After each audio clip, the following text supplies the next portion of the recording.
Can you touch on some of the mistakes you've seen Diaspora do, or maybe some that you went and essentially fell for? Maybe two examples, and then the biggest one, I suppose. I think the first one is to always default to do business back home. What I mean by back home is if I'm from Cameroon, I'm going to go back, I'm going to do business in Cameroon, because we have this perceived idea that I know back home and I'm mitigating my risk by doing business back home. Where I think what we should be looking at is really, if you look at the continent, where are the opportunities?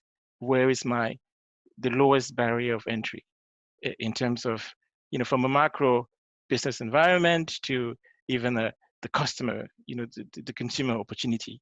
I think that's how we'd have to look at it. I think that's the first one, because when we get into, I'm going to go back home, a lot of things, comes with that, and usually we make a lot of mistake afterwards, because again, we're going to rely on family, we're going to rely on, there's an assumption embedded in there that, it may be easy. I think the second one is really underestimating the time and the resource it takes to start a business. If you told me, 4 years ago that I was going to be here, I would have said no. I thought I was going to be way ahead. So really, it's not a race; it's a marathon, really. So really maximizing the resource that we have.